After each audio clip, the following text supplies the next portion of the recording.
All right, everybody, this is Scales and Tails Utah. My name is Joey, this is Riley and John, and we have a good friend of ours, Lance, here. Lance, how's it going?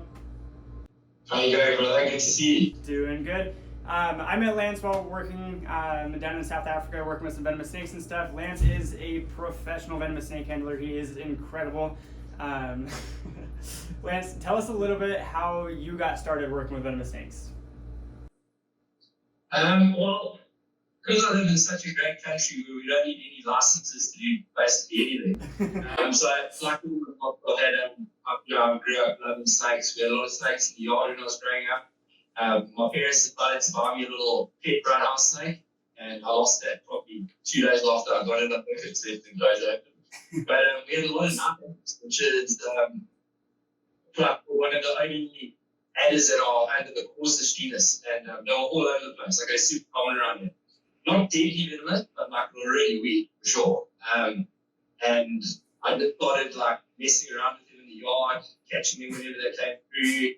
Then like by the time I was like 13, 14, I decided to start necking them and pinning them and stuff. So I've always had snakes, and then venomous snakes obviously were just like top of the list. I don't know if it was a bit of like a made me feel a bit cool.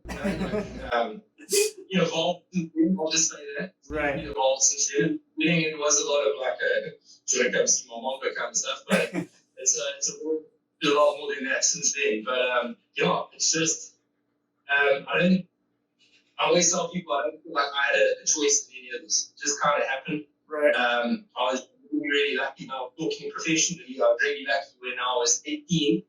I worked at this pet shop, and this pet shop, we had like flipping blue tree monitors and like crazy stuff like that we don't even see in the country anymore. So, and we had a lot of venomous stuff, and they were selling like rattlesnakes for like 150 Rand, which is like less than $10. So we had a lot of venomous stuff, but I was at school just messing around, and then I left school, and there was this reptile park in Mpumalanga called Perry's Bridge, and I was like in the middle of nowhere. No one wanted to go work there because of where it was. And they approached me and they're like, hey, we hear you're looking to work with snakes and stuff. We need a curator. Can you come? No experience with big mambas. I messed around with like little ones and exoterras, played with greens a couple of times, no experience with big cobras, whatever. And I was like 100% when you want me to start. Within a week, how I didn't know, I still don't know. One of the stickiest snake rooms I've ever been in, because like the enclosures on both sides, because obviously the public saw it that way. Right. And the enclosures like with this one door. But if you open this enclosure, it hit that enclosure. So if you had it open, we had this Eastern Diamondback, massive thing, like one of the biggest Easterns I've seen in this country. Yeah. And I remember opening the enclosure and looking at the snake and like working out how much snake he's got to work with and how much space I've got to work with. And I was like, there's no way I could plan you without getting bitten. Whenever I was pinned against the wall, like it did me. Like, it was just a whole bunch of cool experiences, and like what really like set me off and made me like, this is all I'm ever going to do for the rest of my life. With the first big black mamba we released, I caught it in someone's house. Went with my boss to go release it, and we released it in the thing. It's like, you know what the grass is like, that like long standing grass. Just like, it just disappeared. And I was smiling like an idiot. And my boy, maybe he's listening to that, like, he was a bit of a dick. I didn't really like him, so he was a good guy. But he did see me, he's like, you'll never be a millionaire doing this, but you'll never stop smiling. And that has been, like, resonated my whole life, because I have never stopped smiling. Like, me with the house snake, I've had a black mamba. They just do these little things that just remind me of why I love them. But that's basically how I started. I didn't study anything, didn't do any handling courses. So it was really sketchy for that year. Right. And the other guy, the trainer, he's passed away now, but like I owe pretty much everything of my knowledge and stuff to him, because he came to the park and him and I started chatting, and he's like, why are you working here? And I was like, nowhere else to go. I just think so. Like, he owned Redfall Park and like, yeah, David Attenborough coming out to the park and calling there. So, really well known guy in the reptile community in South Africa. Okay. And he was like, come with me. So I was like, 100%. Went to him, And he basically did like started me more from the beginning. He's done we're doing 15 mamba call up in the day. Right. So I mean that guy been running that car for 30 years. You can imagine the sucks in Eastern and Israel. But he also like he introduced me to the science side of things, which is really like what took a lot of like that's what really got me inspired. Right. I'll put it that way. It's like why do they he would go like in the bush and he'd find a log and he'd break bark open. He's like, oh, this is the, I don't know, great eating beetle that's feed on butter, that's written feed on butter snake. You walk up, the rock can come up and the next snake is still good. Yeah. We just broke it down. And I was like, I was in awe, I was in absolute awe. And then, I think from there, it just awesome to have been able to whip all around the world with the snake because of that pretty much, yeah. It's pretty awesome. Yeah, yeah. Do you want to talk a little bit about like the stuff that you're doing now? I know you're starting your whole like you do shows, right? Yeah. Okay. Yeah. So basically, what's my whole thing is I love seeing people's minds change. So shows are like really important to me. I've been doing that first 50 place, like I've had 2 shows a day every day for a long time. So I've gotten really good at it. I've gotten good at reading crowd stuff. So my whole thing was like, I've been doing this for 12, 13 years now. I've always been cleaning other people's snake poop. I thought it was about time I cleaned my own snake's poop. Right. So we started our own business, and like our main focus is teaching, educating people about snakes. So we go all over the province, mostly to very rural areas, because like my focus is not on where can I get the most money from. Like that's cool, money's important, like we need to eat food and stuff, but for me it's more about like, why don't I go to the places that can't pay? Because a guy in a really affluent area, his chances of coming across a snake are quite low. Whereas the guy herding cattle in the bush, probably a higher chance of standing on a buffet in the bush than in the mall. You know what I mean? Right. So there's no thing that I try and focus on. So like our whole thing that we do, we've got like 3 different things that we operate under. The one is next gen education. Next gen education is purely like schools, stuff like that, and a lot of free work. So like we go to orphanages and rural schools and completely free show and we just teach these guys about snakes. I also got another guy that we've hired, local guy, Zulu guy. Cool. And we try to train him to be able to do those kids. I think a lot of what I'm trying to convey across this lost in translation, my Zulu is good, but it's not, I can't be talking about hectic snake stuff in Zulu. I don't even know where to just that type of stuff. Right. So he'll take over that. And then jungle, which is like our main thing, which everything operates under, that's what we are trying to build like a reptile park where we can get these tools coming to us. Right. So instead of taking a couple of snakes, we bring the whole school across. They can come and have a look. They can learn more about snakes from their area. We also do a lot of stuff with like game reserves and nature reserves where we do free training with the guides. Cool. And teach them specifically about the snakes that they find in their area. So like it's pointless me going to a place in Drakensberg and teaching them about being mamba because they aren't. Right. If I take the Reka and Berger and I teach them about where they can find these snakes, how to move them, we do basic handling courses with them and stuff like that. And that's like the main passion of what we do. Like the training and this education stuff. That's all I really care about. It's pretty awesome. I don't know how much like you know about what we do here, but it's pretty similar to where like, our goal is we're teaching people about animals. We're kind of, it's a little bit harder for us because the Salt Lake Valley isn't as cool as South Africa, right? Like in terms of the wild animals here, we can show them like a Great Basin rattlesnake and it's pretty awesome, but can't really whip out mambas and stuff.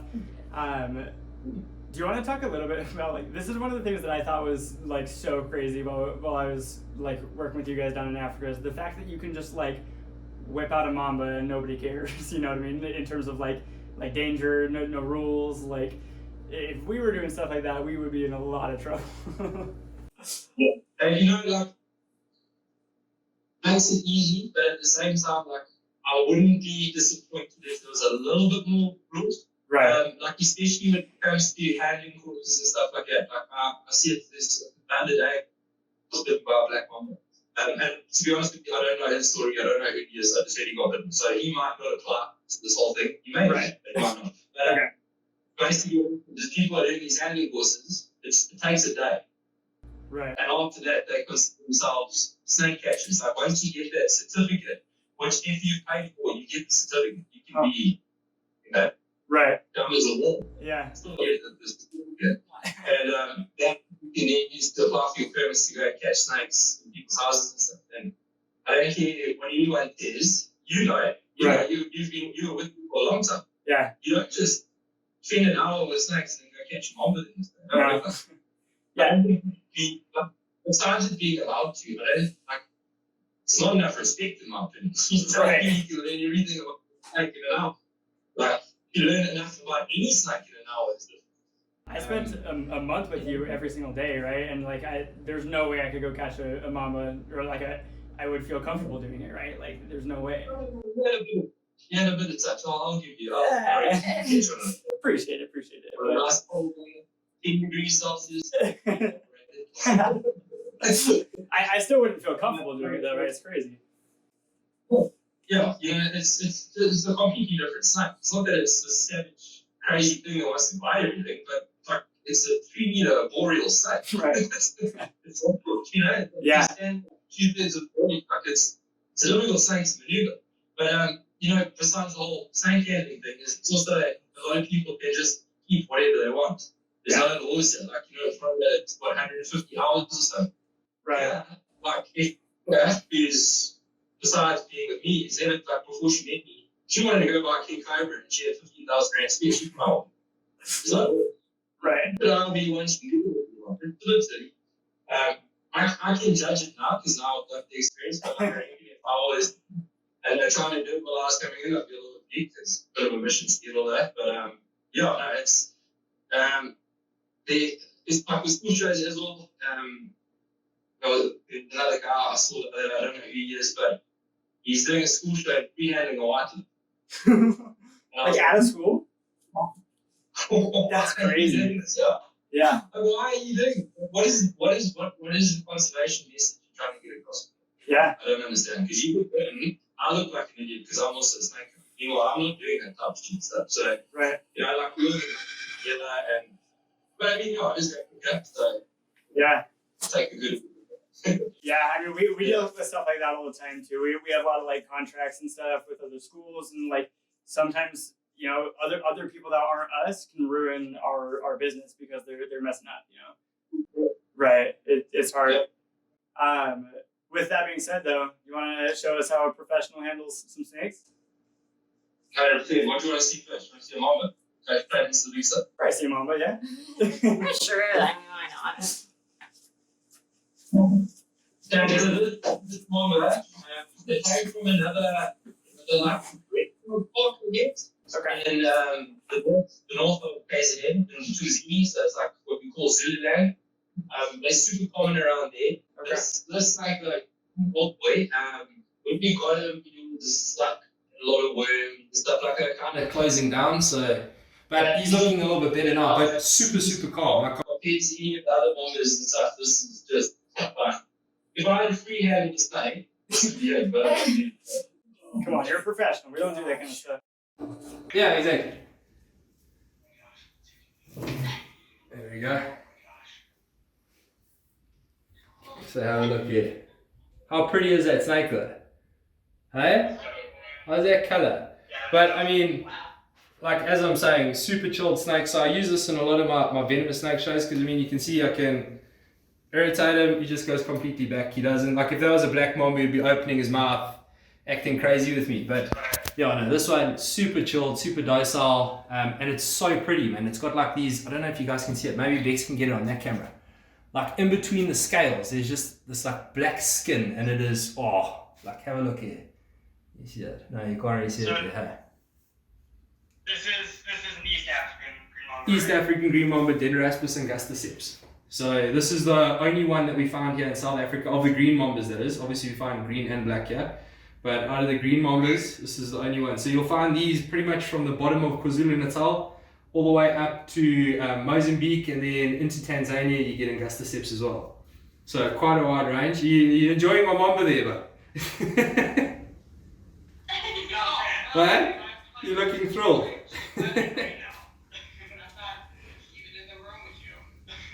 Yeah, so like Joey, I'm quite allergic to elapids in general. Not because I've been bitten by them. I've never been bitten by a mamba. I had one dry bite, which I don't count.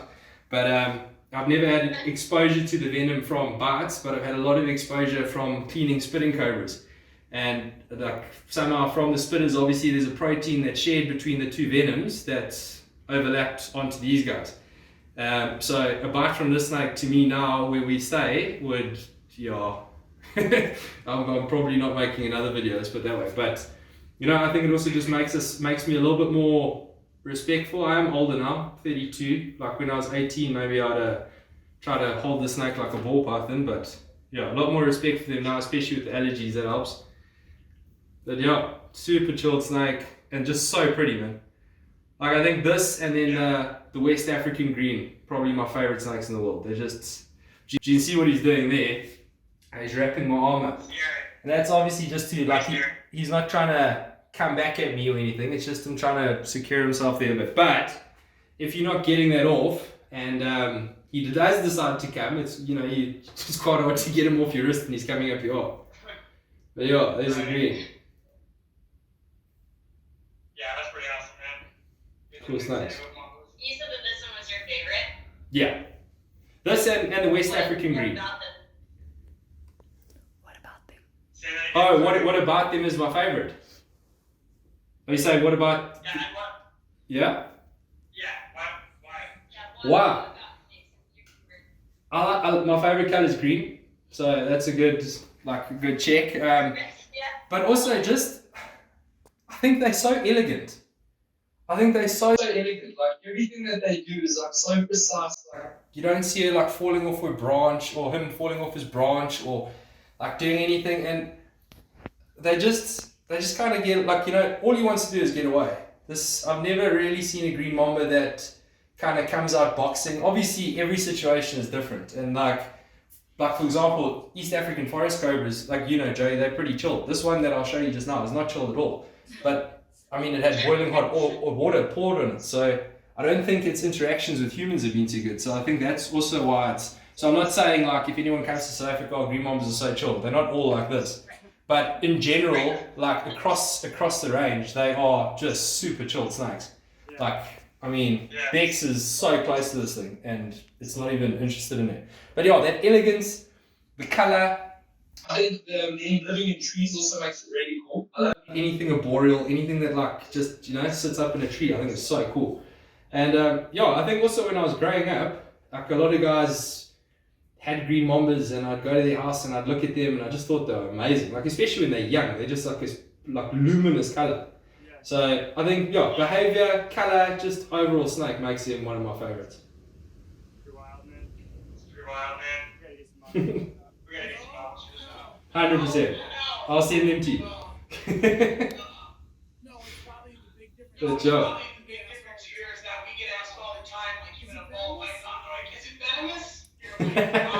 Sure, baby kids in your neck of the woods probably recognize, like, yeah, they already know. Yeah, that's venomous. So, like, the problem is that in the average person's mind, everything is venomous. Right. Yeah. So, like, because we've got a bunch of like snakes that'll look like red day, like every snake now is a snake that'll ruin your day. So, like, that's a big thing that and like what I always tell people, we've got like 170 odd species of snake in South Africa. No one needs to learn 170 snakes. Like where we stay, there's 4 venomous ones. Learn the 4, forget the rest. You don't need to worry about the rest. Learn the 4 that you got to worry about, and then so that's what we're trying to push. But here, it's like everything green is a green moment.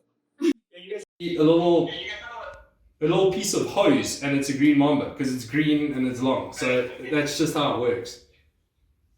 What are you gonna say? A lot of your non-venomous stuff looks identical to this, though, right? Like very wanky. So a lot of this, the Phyllothamenus, so like our spotted bush snakes, our Western Natal green snakes, green water snakes, Hoplogaster, all of them look very, like to the untrained eye, very similar. And like one thing I don't like really agree with is, with boomslang, for example, everyone says, the best way to identify it is look at its eyes. Like, if you've spoken to someone who's scared of snakes, you tell them, look that thing dead in the eyes, and they'll tell you all of their eyes are big. Because they're scared. So, not too many people are checking that out. So, what I always try and say to people, number one is locality. Like where we stay here, we're too far away from the sea for green mambas to occur. Like, you need to be within that like 10k radius, like 10 k's of the sea. Because of that humidity level, and they need that humidity. Without humidity, they end up with aura and all sorts of stuff. So, locality is the big thing that'll tell you where the green mamba is, if it is a green mamba or not. And then the biggest one is boomslang is the only green snake we get in this country that's got keeled scales. So like a rattlesnake with that little ridge up. So you see on the green, we've got this like sheen to it. Oh, I'm not high enough. We've got that sheen, whereas with your boomslang, it's always going to be that matte color so a completely different snake. Right. Yeah. We have an eastern indigo named Nico Montoya, and I'll tell people all the time, I'll pull them out and go, it's a black mamba. And loses their minds. And then you tell them, like, no, black mambas aren't black, and I would never do what you're doing right now. And that's, I'm serious, my anxiety is through the roof for you, even though you said it's really nice, docile. Every time he turns his head back to you, I'm like, oh, here it goes. Yeah, and the problem is I'm super ADHD. Don't do this at home, please. Or anywhere at all. Yeah, he's pretty awesome, man. Yeah. Pretty awesome snake. Wow, thank you. I like the snakes. But if you're doing a little bit crazy, yeah, it gives you anxiety properly now. Okay? Yeah. They put the door away. You want to see some Just tiger? I'm gonna get out of here. I'll keep behaving, and then I'm going to link it up quickly, and I'll show you where I see you nurse. Okay. Where the person dump all over you. So really follow this one, okay? Just so they're out in the background. Now this snake is like 0 to 1,000,000 in a second. So we just try and get it out here.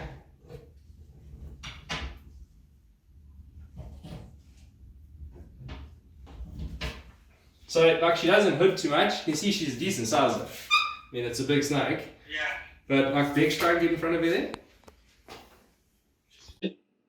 There you go. What is it? Not a bit too much, but that pretty good. Yeah, because because of Alba and in Melanuka, you can see she's got that brown end. So common name for this now, brown forest cobra, not this normal forest cobra. Yeah. And usually find all the way up to like Rwanda. There you go, that's that number. That's right. Okay, let's just do this. Okay, so I'm gonna get Bex to come in so she can show you properly there. Don't pull on me, please don't pull on me. My good shit. But Bex. Next coming, you know, so you can see especially on her tail, this is what like so she had gone down like a hole in the person's yard. And then they like her tail was sticking out. So the camera's that side. I don't know if you guys can see it. You can see it's just like A little bit. looks like bad shade. It's just gone off. Hold on, I've broken my phone. Hard to operate with a snake. Yeah, so you can kind of see it. You'll see it better in the video that Bex sends through, but look at there you can see it. Yeah. So all the way down, her mouth was all messed up, but you can see now it's pretty good there. But yeah, so a lot of our snakes have got this same exact story. It's like I do need to keep indigenous venomous obviously for the shows, but like each and every single one of the ones that we use in our shows have all got like a story of how humans try to kill them or humans are Something bad, and now I've taken that same thing and I've like it around so that they're going to teach humans how to be a little bit better with them, So I think it helps with people who are scared that they can see like this like that I know of has never bitten a human being's life. But like look what humans have done to it. Like it's insane, But yeah, she's a big girl. Sometimes we need that story, I'll handle her a little bit more, but in this room with Bex. I'm just going to show you guys her fangs here quickly. Oh Things that my are fun. That's crazy. Can you see it there, Bex? So insignificant, but man, that's like a whole world of problems, But yeah, so a friend of mine was actually bitten by one of these quite recently. Like, so we've always thought of them to be like predominantly neurotoxic, which But he had mad cytotoxic symptoms from it. So a lot of necrosis, swollen bite area. It took him like 3 weeks to get over it. Normally neurotoxic snake, you get your antivenom and you're good to go, you know. But yeah, like he had really bad cytotoxic effects from it. So it's I think it's got a lot to do with what locality they're coming from, what they're feeding on in the wild. That can maybe just put that cyto a little bit higher, but yeah, not a good snake to get bitten by. But I mean, that's the only bite from these snakes I've heard of in 10 years, maybe more. Like you don't often hear of people getting, and that was also, it was a snake guy trying to peel off stuck shed and stuck himself in the arm with it. He milked himself. So, you know, I mean, that happens. But like, I don't know of too many people getting bitten by these snakes at all. But it's still, you know, same result. Wait, left. Okay, good idea. So we put it back. Wow. Yeah, I think John has a couple questions. All right, cool. Let me put this back and we'll go. Yes. All right. All right. I have two questions, but I have to go. But the first one is, what's your, if you had $1 for every time somebody asked you this and you could retire a year ago, what would that be? Because ours is always the same. Like, you know, do they bite? Is this a pet store? You know, is it venomous? And then if we had $1 for every time somebody said that, we'd be loaded. We'd be retired. probably like my worst one. I've done, let's say, 35 photos with kids with a ball pipe. And then one parent walks around the corner and says, "This is venomous." And I'm like, just put it on like 40 kids. Yeah. Yeah. Hey, Right. different rules in Africa, though. I don't know. Yeah, I mean that's the misconception. But we get it all the time. People are like, I'm like, yeah, this snake's totally venomous. And they're like, you serious? I'm like, why would I be like, good luck, kid, here goes nothing. Like, no. Okay, then That's probably good. Then the other one that I really hate, and it's very South African, and like we hear it a lot, is the people will come to like find out about snakes, but then they'll just keep saying, like, no matter what you tell them, you can give them all the information in the world. They say, oh, no, but the only good snake is deep.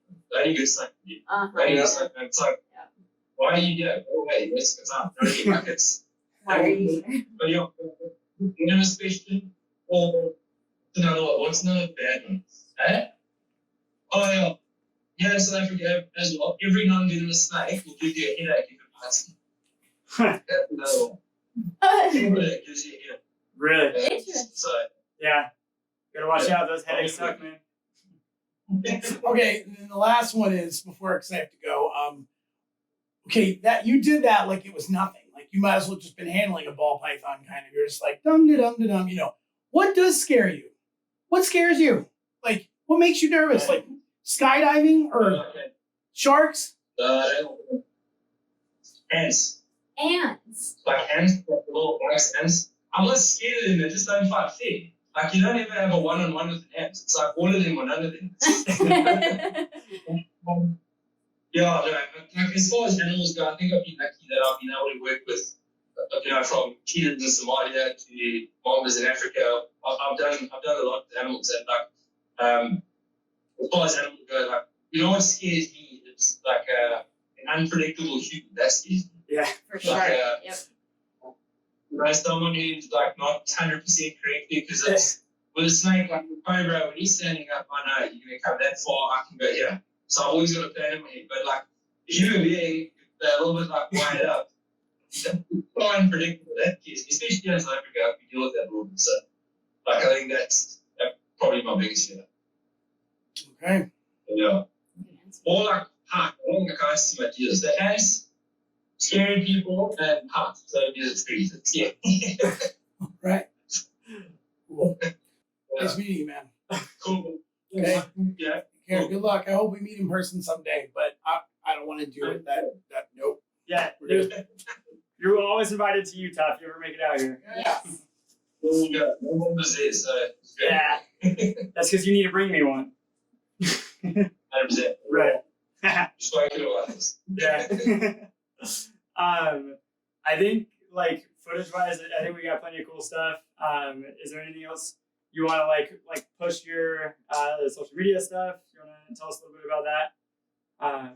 Yeah, but with this social thing, like, to be honest, I've never really thought I'd get into it, and I've enjoyed it so far. It's been quite fun, but like I'm trying to make sure that the whole thing that I'm pushing, like, actually made me good.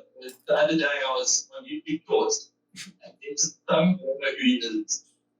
You've never seen the guy on the before, but it's like 12 million views on the short, and all he's doing is he's got an Eastern Diamondback that's holding like a ball puff, and all he's saying is like, look, don't worry about me. Look, don't worry about me. And you know, when I see anyone who do free handles, if you're getting the message across, we'll keep getting it across, but like, why is it necessary? Like, why can't they do videos that are popular where we're not acting like idiots? Like, Right. we're just treating things with a little bit of respect, baby. Because like what I say in my shows is, if a lion came into your yard, you're not going to go fetch the spade to chop its head off because you've got respect for it. Right. So why when Mamba comes to you, like, when it comes to it's the same thing, have the respect for it. You can kill you. Like, Yeah. we're not playing with peanuts here. But so yeah, you know, we're trying to get sidetracked. But like, so my whole thing was I want to make like a channel where like it's funny, we're having a lot of fun with the animals, but like we're learning in a way that's not with me like jumping around and using it as a what are those things called? Jump rope. They're like, so yeah, we've been trying it out. It's also really good for pushing our work that we do here. So like our last school show and things like that. If people are not sure what kind of show they're going to get, then they can go on there. And mostly, like, I love talking about snakes. I love teaching people about snakes, not just snakes. You know, I love bugs. I love all sorts of weird things. Right. So, and I try and find a platform where I can share my passion with other people. They can see what it's all about and, you know, learn some cool things. Like, I don't want to be stuck to one thing. I don't want to just be doing stuff with Mambas or just be doing stuff with Cobras or Right. anything like that. Like, if I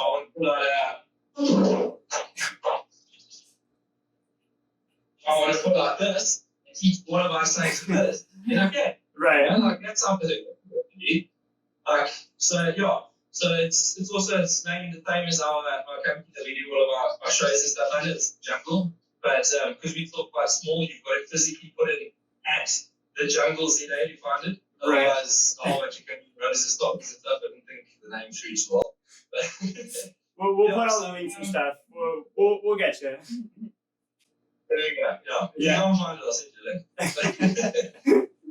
Yeah, it's like my whole plan was to try and like I'm still also trying to find my voice in it. Like you know, I want to be as authentically me in the video as I can. I don't want to have to. I know a lot of people like once the videos on you're a completely different person. Like I want my same jokes and stuff like that to come through in my videos while we're still learning a lot about snakes and stuff. Right. But yeah, that's what it's there for. Really. Your personality will be great for it. I'm wishing you the best. Thank you, brother. Yeah. Nice to meet you again, isn't it? Yeah, you too. All right, everybody. So, like I said, this is Lance from South Africa. We will follow the links to his social media stuff. Go follow him. Lance is a really awesome guy. He's doing awesome work down in South Africa. Yeah, go check him out. Thanks, everybody.